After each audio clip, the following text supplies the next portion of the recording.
for the three wicked challenges: EV transition, freight, and connecting rural communities. So now we're going to discuss enabling delivery, highlighting all the great work that's been happening in STBs. So quick fire, about 5 minutes briefings from a succession of great speakers, starting off with Karen Heppenstall, Head of Integrated Transport at Midlands Connect. Please welcome Karen up.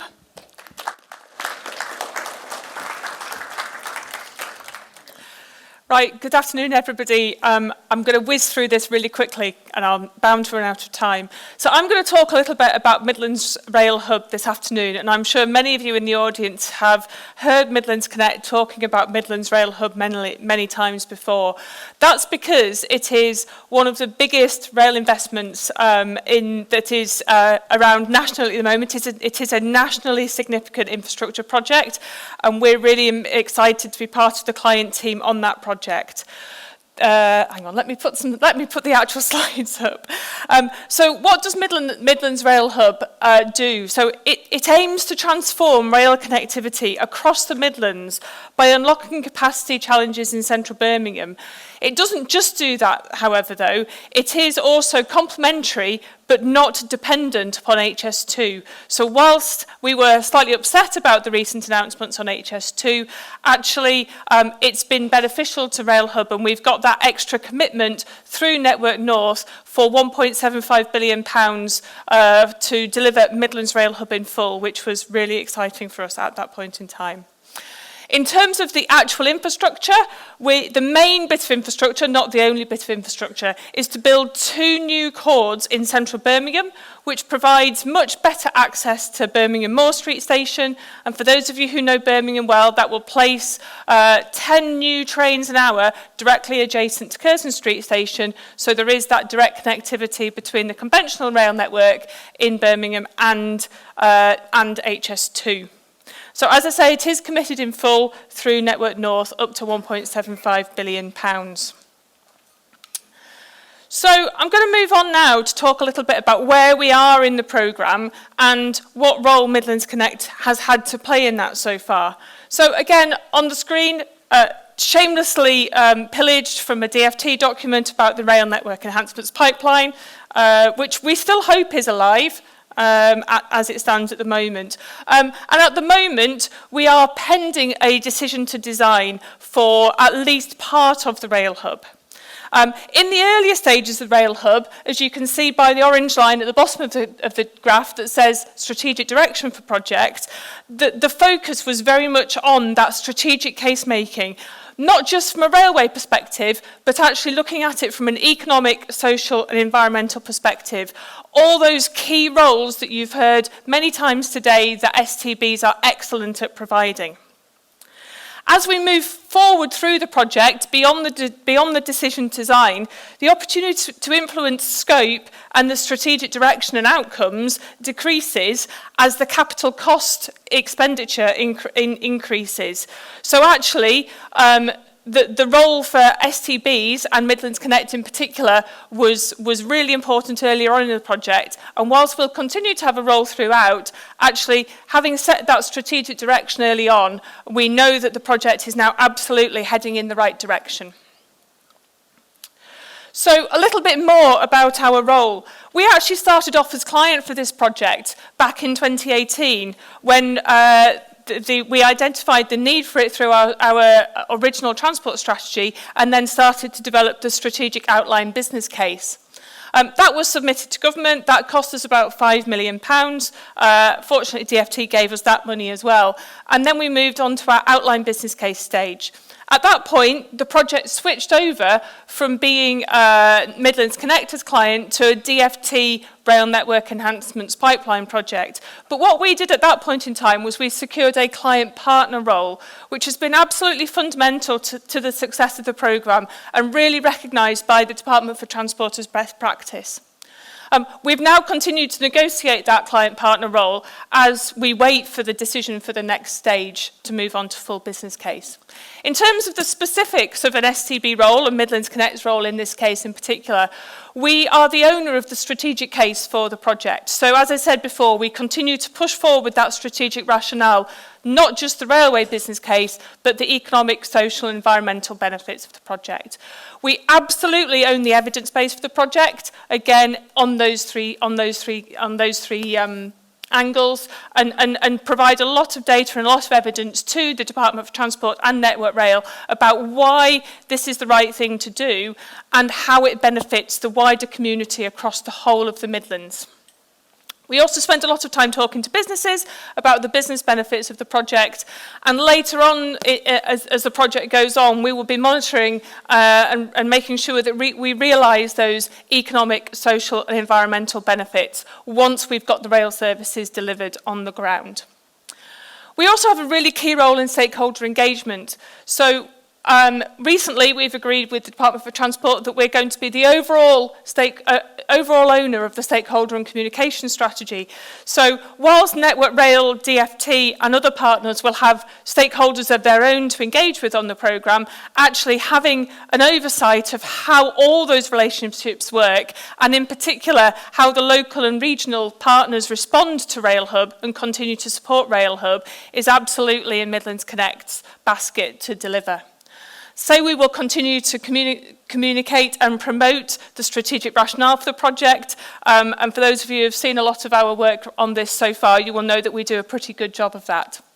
And finally, in terms of our role regionally, and again, this has been talked about quite a lot today, is that partner and stakeholder consensus, making sure that actually we speak with one voice for the Midlands in terms of what Midlands Rail Hub will do and will deliver for the region. My final slide, just to finish off on re-emphasising those key messages. So it is the collaboration between the Department for Transport, Network Rail and Midlands Connect that has driven success on this project so far. And we're really keen to be inviting new people to the new organisations to the table as we move into the next stage. I can see my colleague Toby in the room from WMRE, and they are going to be joining the client partner team at the next stage as well. But don't let me kid you here. This collaboration isn't easy. It's taken a lot of commitment and a lot of hard work and a lot of really difficult conversations behind closed doors to make it work. But it's definitely worth it, and we will deliver Midlands Rail Hub in full, hopefully by 21, hopefully on time, on cost, and to the quality required in that as part of that collaboration. So that's all I was going to say. Hopefully I'm roughly on time. I believe I'm handing over to Graham Kirby from Transport for the North next.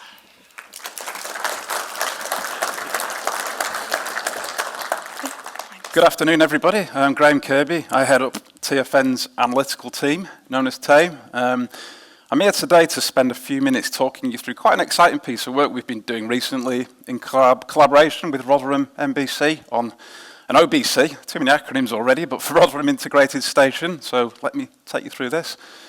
Two sides of the equation here. Here's the scheme. So the council, they'd like to pursue an OBC for a new station on the Midland Main Line. This is really transformational, actually. We're talking about a step change in journey times from Rotherham to other key centres in the north of England, such as Leeds, York, even as far as Manchester. Why is it called integrated? Well, it's integrated with a local tram train offer, Rotherham Sheffield. There's a stop adjacent to the heavy rail station proposed, which gives a nice blend of local and strategic connectivity. And actually, within the vicinity of the proposed location, there's a lot of development activity planned, housing, employment, all the things that might be helpful for a business case, you would think. That's part A. What about part B? This is something we've developed at TfN over the last few years called the Analytical Framework, and I'm hoping no one from TfN's comms team is in the room because they'll probably shoot me for these colours, so apologies. But there's 5 or 6 years work gone into this, and what this thing is a production machine of evidence for business cases to really make the case for why the government should invest in road and rail in the north of England. It's all automated, all integrated. You press buttons and magic stuff appears out the other end in the appraisal system to give you all the stuff to go into economic dimensions, strategic dimension of business cases, all the economic evidence, level 1, level 2, level 3 benefits, strategic case stuff like person-centered analysis, place-based analysis, the list goes on. It's really comprehensive and broad.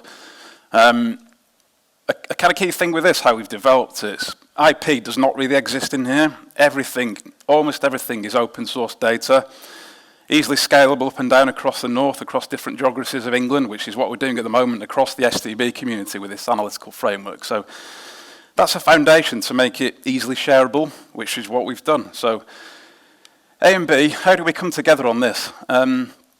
So MBC, kind of our clients really for this work, they have an objective to build a robust OBC for this station. So they could have taken a business as usual approach in workflow 1. Well, we need to appoint a supplier here, so we're going to write a tender, we're going to go out to market, we're going to appoint, the supplier's going to get mobilised. Well, that's fine, takes a bit of time.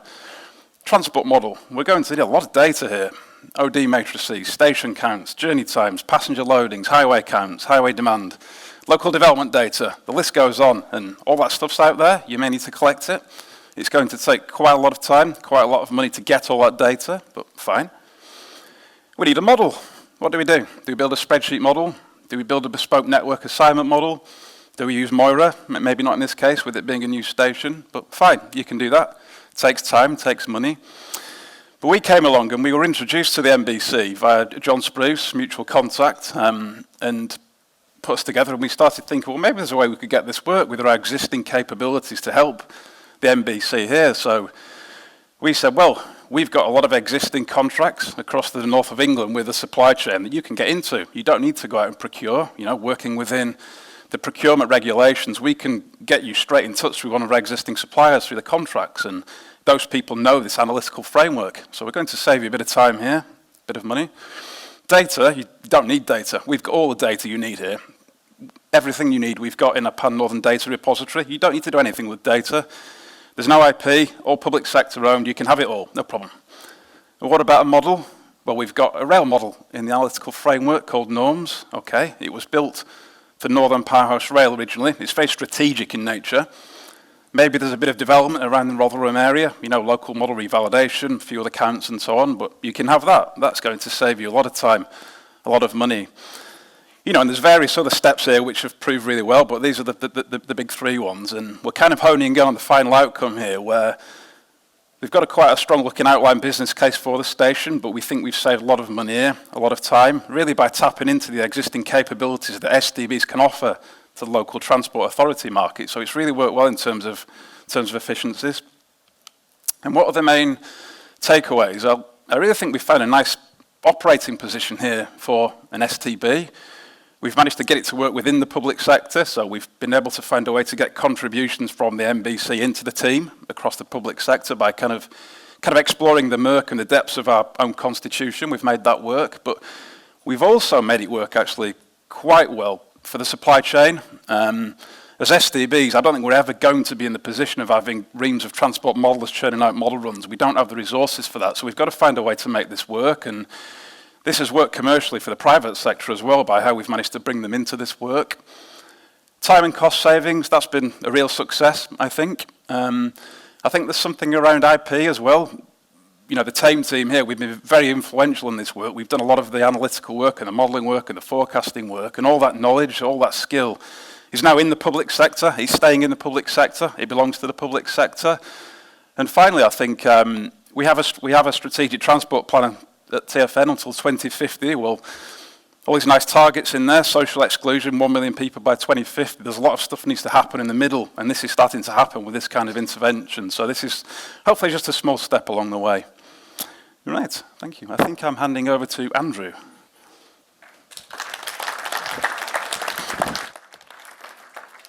Okay, good afternoon, everyone. Good to see you. I'm Andrew Summers, Chief Executive of Transport East, a national transport body.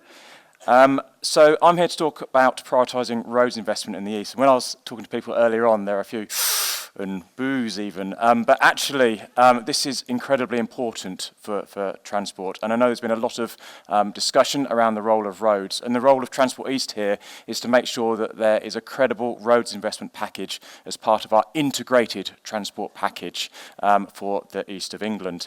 And this is a role that really embodies what we do as subnational transport bodies. We set out strategy and we set out prioritisation to the Secretary of State. And the exam question that we were set here by DFT and National Highways is, what are your priorities for the MRN? What are your priorities for RIS3? And we expanded that exam question to identify what is the role of roads as part of an integrated transport strategy for the East of England. And it really comes down to what are we trying to deliver here, and that is what is set out in our transport strategy. We published this last year. We set out 4 key outcomes we're trying to achieve: decarbonise transport to net zero, grow our towns and cities, energise our rural and coastal communities, represents over 1 million people, and unlock our international gateways. We have 13 ports and 3 international airports. And the reality is that 99% of those journeys are made on our roads. They're incredibly important for connectivity. They drive our economy. They serve our buses, our cycling, and other modes of transport. So we had to set out an approach that really ensured we captured the benefits of subnational transport bodies. And each of the roles that we took here, the 6 steps, we'd argue are best undertaken at that regional STB level. First of all, we started off with our strategic investment programme.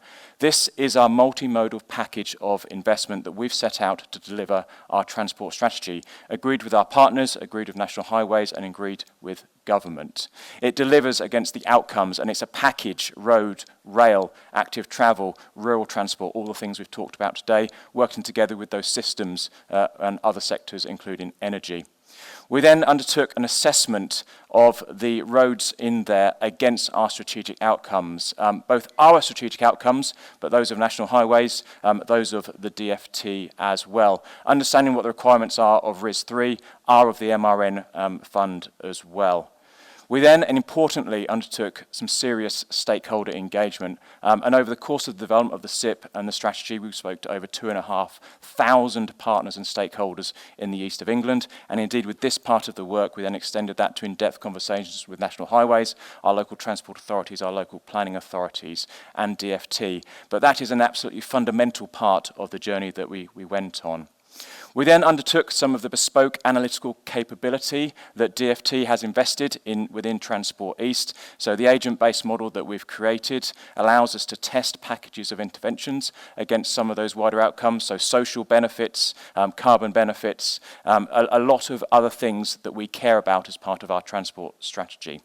We then undertook a reality check, and that was some really honest conversations with our partners, National Highways and local transport authorities, to provide DFT with credible evidence of how you could sequence delivery of these to achieve the outcomes that we want to achieve. So not having a long wish list, but having a programme over a period of time, 5, 10, 15 years, which is fundamental. And not only a programme that had big investment, had programmes which enabled the outcomes that we have in our strategy. For example, how you deliver this alongside the rollout of electric vehicle charging infrastructure, how you roll out alongside the lorry parking infrastructure that we have on our network as well, considering we have to service 2 free ports, 13 ports as well.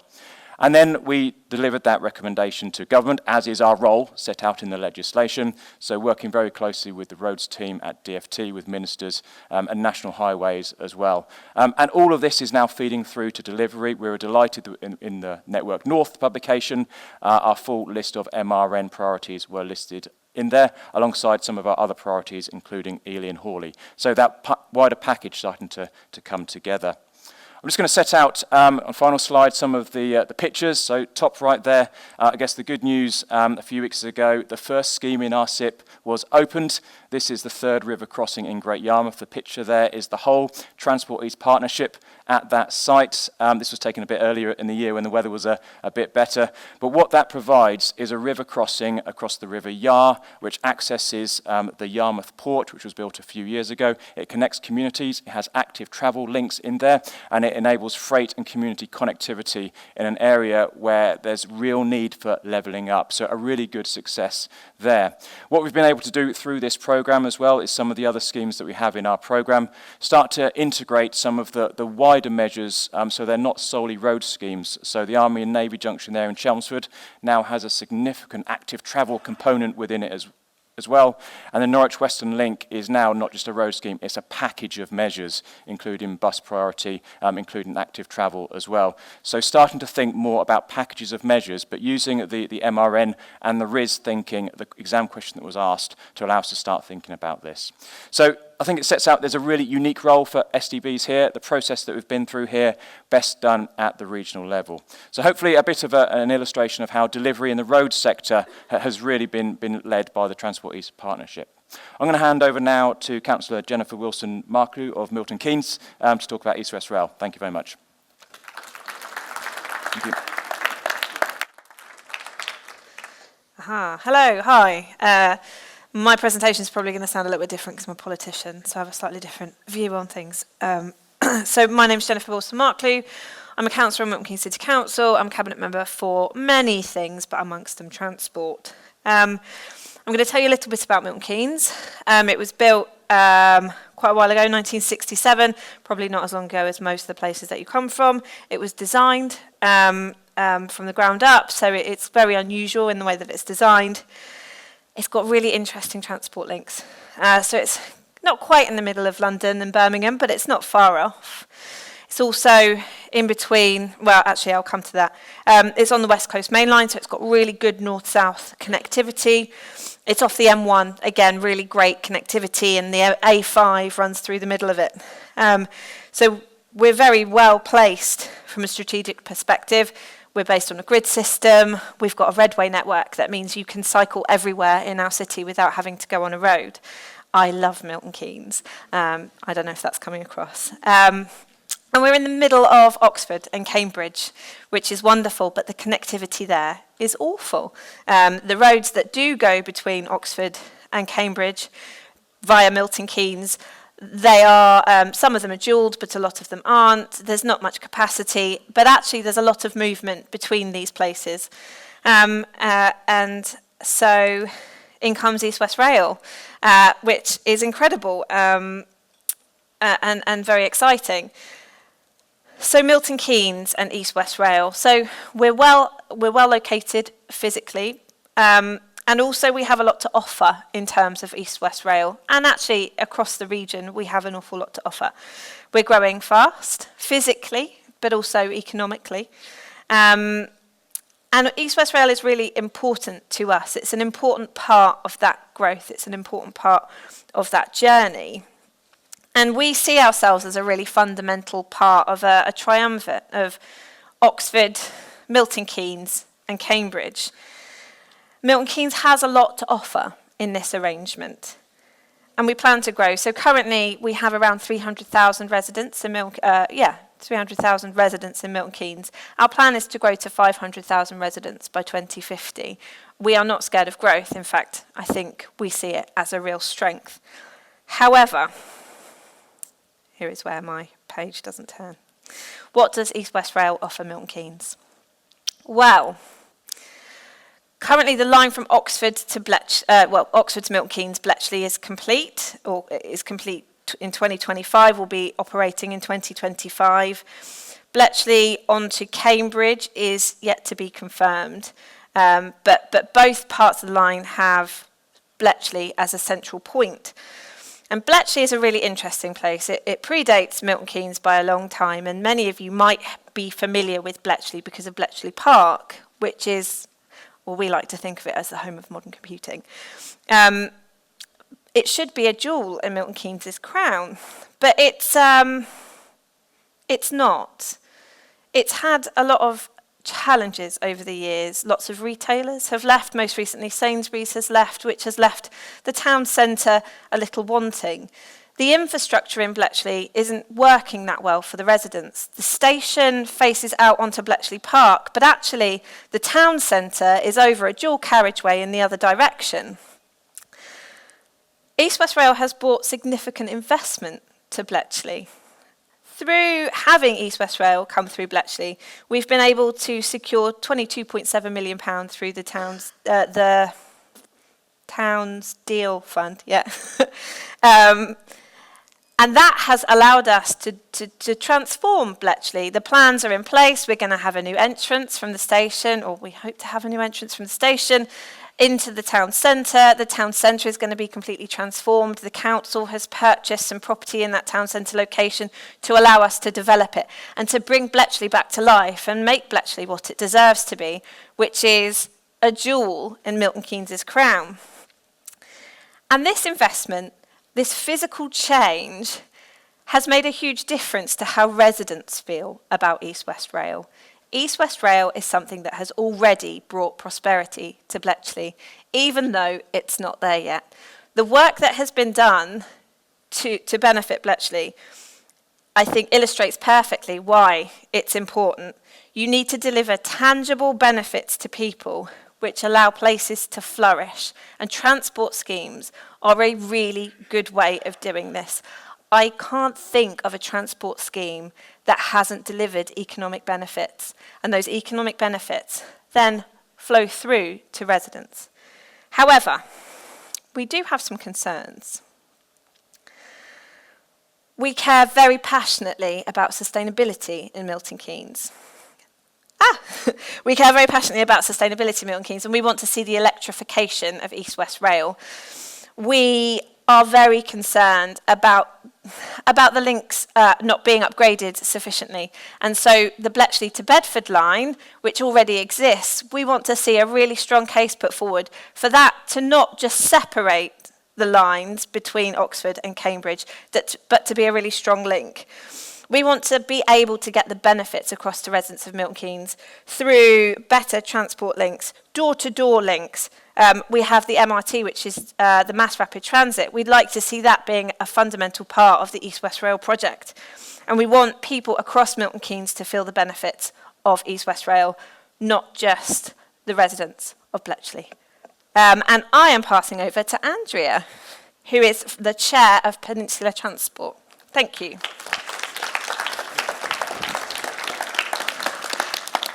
Way too fast.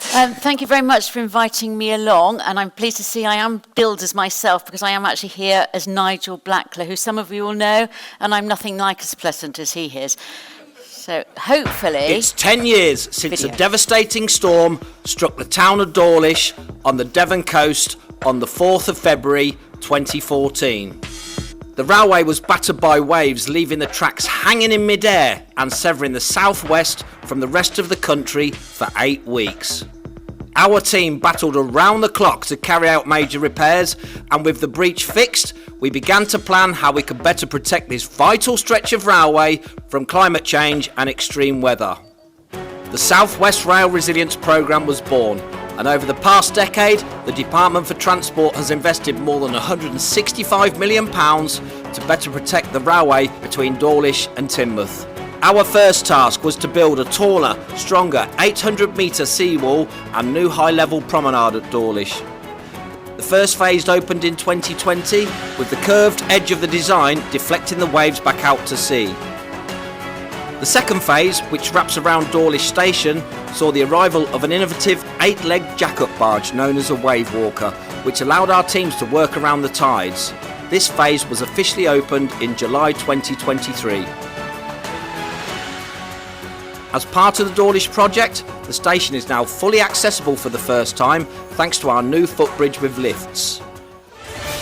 Along the coast near Holcombe, we've built a striking 109-metre rockfall shelter designed to stop material from the cliffs falling onto the track. The 185 precast concrete sections were mostly lifted in at night using a special gantry crane.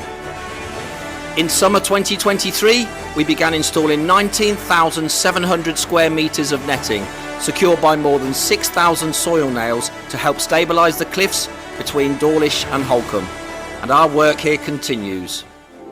We're now looking to the future, with investigations underway into how we can make the railway between Parsons Tunnel and Teignmouth more resilient without moving the track away from the cliffs. All this work will reduce delays and disruption for passengers and help protect this iconic stretch of railway for generations to come. There was little point in me trying to tell you what we've been doing for 10 years when there's this amazing video which is also available on YouTube. So I've been asked to talk to you about how we achieve this and why partnerships matter, in effect. I can't remember what the jolly phrase was that I was told to talk about, but that's what I'm going to talk about anyway. And partnerships matter because these sort of things don't just happen. So you have to go out and explain to all sorts of people why it's important that 2 million people are never again cut off. They were cut off for 8 weeks. This happened 10 years ago, just about a couple of weeks. This time of the year where I live, everybody's concerned about the upcoming holiday season, which sees them through the next 12 months. It's not much different to lambing time, really. You're worrying about how you're going to get your income. This was devastating, and it came hard on the heels of when we had the flooding on the Somerset levels.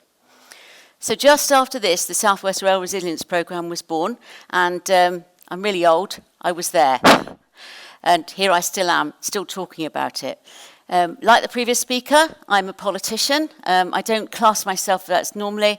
I'm an advocate for the South West. I will always be an advocate for the South West, whatever I do. My passions are the environment, protected landscapes, and transport. This whole scheme, if it hadn't had happened, would have crippled the South West Peninsula for generations to come. What we needed was not just to have it repaired, and you saw the Dawlish, we all remember the Dawlish bit, but actually the worst bit was the rockfall. We needed to make sure there was confidence in the future that this wouldn't happen again, that people could invest in the South West, they can book their holidays, they can think about a future for us down there. The £165 million that successive governments have carried on investing in has meant that we do have that confidence and we are going forward. Recently, I had the pleasure of meeting the Prime Minister. I've never met him before. I can tell he's a really pleasant guy. And he'd had a bad week. But I could say to him, thank you. And not just thank you to him, but every Prime Minister since David Cameron has completely supported this. Never has there been a time when there hasn't been a rail minister who hasn't completely supported our needs. We might be few in number. Many of you will have visited us down in Cornwall and Devon to see how beautiful it is. But this is the way that we did it. We set up a task team that was involving all the rail companies and Network Rail and the local authorities. People like the LEP, who obviously they're going, but they are there, they're still there at the moment, and they've been really key on the way we're doing it. You will never get even a cigarette paper between us. We are all completely on message at any time, which is why I'm completely interchangeable with Nigel Blackler, though not as good looking. But it equally could be somebody from Network Rail, GWR or Cross Country stood here, and they would be saying exactly the same as I am. We've worked hard at our relationships. We continue to work hard at our relationships. And one of the previous speakers said, it's not always easy. Of course it isn't. We come from completely different cultures. But what I can say is by sticking together, having a common purpose and aim, and knowing what we want to do for our communities, our residents, our businesses, our visitors, has meant what we've got today. If you get the opportunity to come and visit us, it is absolutely amazing journey down there. Thank you for the opportunity. I'm around the rest of the day. If you want to ask me any questions about how we go about forming relationships, I'm your woman. Thank you.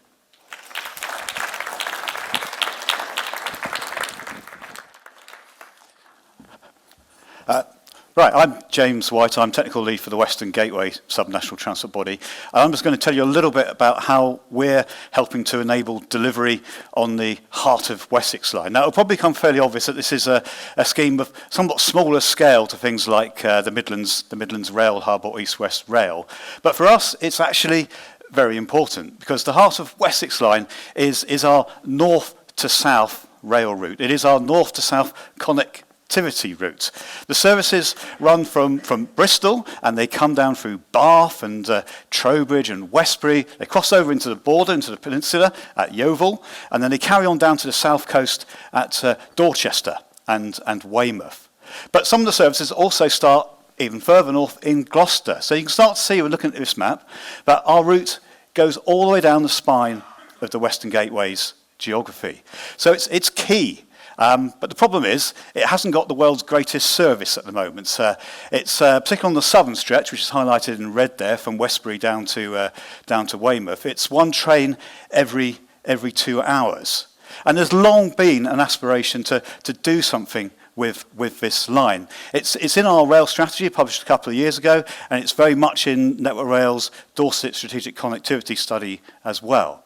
And I should say, it's not just about that north-south connectivity, it's also about east-west as well. You've got various key points. The Heart of Wessex line is crossed by other routes. Particularly, you've got the West of England line, which comes down from Waterloo to Salisbury, and then crosses over by Yeovil. Connections there, very poor indeed. But you've also got connections down at the bottom as well with the South West Main Line, which then takes you along to Bournemouth and Southampton and beyond. And then also bearing in mind what we've been hearing about previously in the rural mobility session, this area, particularly between Yeovil and Weymouth, this is very, very rural. And all those issues that colleagues were talking about in terms of rural mobility very much applies in this region. We need a better service. So what we've been doing is taking what came out of the Dorset Strategic Connectivity Study, which had a recommendation to bump the service up from every 2 hours to hourly. Now, it may not sound a huge difference going from 2 hourly to hourly, but it will be transformational. You'll suddenly have a train service which is really useful and which can connect in with those other routes as well. It opens up more commuting potential, but also it makes it even more attractive as a leisure route. And bear in mind that it's leisure travel that has led the revival of rail passenger figures in the southwest. Unfortunately, Network Rail didn't have any funding to take forward any of this work, so this is where the Western Gateway stepped in. We are providing funding to take the hourly service proposal up to strategic outline business case. It's very much a partnership piece of work. I'm very grateful to colleagues at Network Rail and GWR for being very heavily involved in this, but also working with our local authorities, that's Bournemouth, Christchurch and Poole, Dorset, Wiltshire, and over the border into Somerset as well. So we're still at a fairly early stage. The outline business case is almost there. Cost-wise, it's ranging between £28 million and £126 million. But I think the point I want to make here is that we are taking very much a pragmatic and phased approach. We recognise we're not going to be able to deliver everything all in one go. The key things, we want to get that hourly service up and running, and that's the first step. Get that running, show that it washes its face, and then move on to the other elements. It will involve probably skipping some stops at the less busy stations on the line, but it's that first step. If we can get it to work, then we'll continue developing the business case for stopping at the other stations, for extending the passing loops that were going to need to be extended anyway, and to improve the overall performance of the route. And importantly, try and make better connections, particularly at Yeovil. And for any rail enthusiasts out there, this is all about the Yeovil South Chord in particular. So we recognise we've got a long way to go on this, but for us as the Western Gateway, it is our key north to south rail route with those links east and west and east as I mentioned.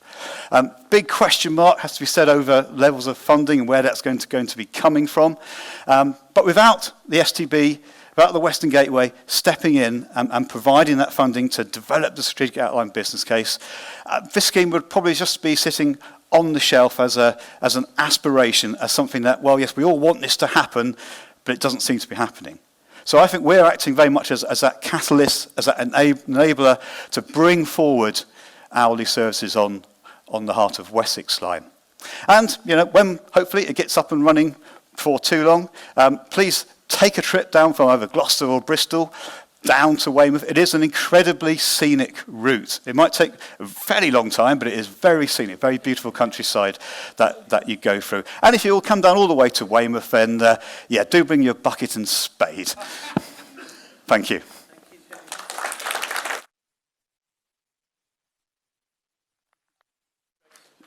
Almost forgot. Transport for the South East. Sarah. Thank you all for staying, because I now realise I am number 7 of 7, so thank you all for that. Yes, I'm Sarah Valentine, Head of Analysis and Appraisal with Transport for the South East, and I'm taking a slightly different tact in talking to you about how we are using a prioritisation framework to really support delivery of the schemes in our SIP. So any of you that have followed us, and hopefully that is all of you in the room, will know that last year we published our strategic investment plan that sets out around about 300 different schemes, multimodal schemes across the South East that we think are essential in order to deliver the ambition that sets out within our transport strategy. And that's all very well and good, and I was a very big part of that document. But the question is, well, so what? It's a document, it looks pretty, but it can't just sit on a shelf. We actually need to work with our partners to deliver those schemes to bring about those benefits. So one of the first things we did was really to do a deep dive of all those schemes to get the information that we need to understand where they are in their delivery cycles, how they all fit together, and that was something that hasn't really been done before. So the corridor there we've got in Kent, Kent in the southeast of England, that really brings together all those schemes. The blue ones are highway schemes, red ones are rail, green active travel, and then the orange ones are more around bus and mass transit. And for the first time, by actually seeing how all the schemes interact, we can actually bring delivery partners together to make sure they take account of other schemes in their area when they're looking at what they're delivering. We understand now where each scheme is in its delivery cycle, who the lead partner is, and other parts of information. We've then made this available in an interactive map online. So we've got a story map. It tells the stories behind the strategy as well, gives the schemes, and even allows you to click on them to get that information. That information is available on our website, so any of our delivery partners can access that to understand what else is going on in the vicinity of the schemes. However, the SIP contains 300 schemes, and no way is it possible or desirable for all those schemes to come forward at once. So we need to prioritise where we focus our efforts in the short term, particularly where we are with the funding constraints at this present time. And so we've developed a prioritisation framework. And a couple of reasons for doing that. As I say, we can't do everything all at once, but also it is a core function of the STBs to provide that advice to government on the priorities in our area. And we have to respect, there are tough decisions to be made. We need to prioritise. We can't just say, well, we want everything that's in our SIP, please. We have to give that further direction. And we have to know, at what point in time do we either study a scheme, feasibility studies, SOBCs, what time do we actually then move it to develop it, carry out design? As the graph showed earlier, the capital investment at those different phases is quite difficult, so when do we need to do that? And then finally, when do we actually need to deliver them? And that is quite crucial as well when you take a multimodal approach, because if you develop one scheme, then the scheme that follows it might not need to be so big. So, for example, if you put in a mass transit scheme that has a significant mode shift, then perhaps the highway capacity scheme doesn't look quite as big as it did before the mass transit was there. So that sequencing, that phasing is all really, really important.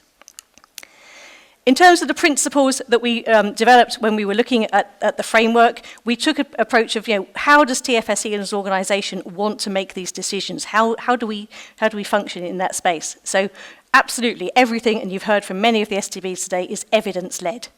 It is based on that evidence base that we've built up as we've developed our technical work. This framework as well supports decisions, and that is a really, really key thing. All of us here as STBs, we are political organisations, so we have the evidence, we can present the evidence, but ultimately it is our politicians, our boards that make those decisions. We need to make sure we give them the best information as they are considering those decisions. We also want it to be resource efficient. We don't want to be reinventing the wheel every time we need a priority. We want to use the work that we've done previously to its best advantage. And perhaps now more than ever, we need to manage that uncertainty. We need to look at what if there is no funding in the next few years? What if suddenly in 10 years' time there's loads of funding? Do we have to work as we currently are in a more modal-based situation, or can we have more devolution? What do those things look like? And our prioritisation framework needs to adapt to all of these things. So apologies for the slightly busy tool, but this is how we did it. So first of all, going back to that map, that multimodal approach, we organise the schemes. We know, where they are in their delivery cycle, who it is who's going to be delivering them, and what is actually required of them. And we then score them. So this comes from the work that we did to support our strategic investment plan, where every scheme that is in that plan went through a multi-criteria assessment framework on a common basis.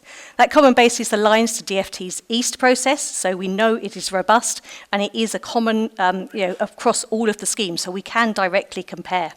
So that is our evidence, we then score it. What we don't want to do is have lists of potential priorities, not knowing what the criteria is for those. We know when we are asked to prioritise, there will be a set of criteria. It will either be a particular mode or a particular type of scheme achieving particular objectives. So then the tool can evaluate. So it can sort by mode. It can look to prioritise different objectives using the scores from the multi-criteria assessment framework around both national objectives from Department for Transport, but also the more local objectives from our transport strategy. So we're able, therefore, to say, actually, okay, DFT, we understand these are your priorities, but for region, we have these additional priorities, maybe faster decarbonisation or something like that. The tool can reflect that. The tool can balance between those different priorities, and it can also respond to different levels of funding. And then finalise at the end is the point I mentioned earlier, that it is only the starting point, what comes out of the tool. The ultimate decision rests with our board, and there is an iteration. We do look at what those priorities are. Do we wish to give greater or lesser priority to different criteria?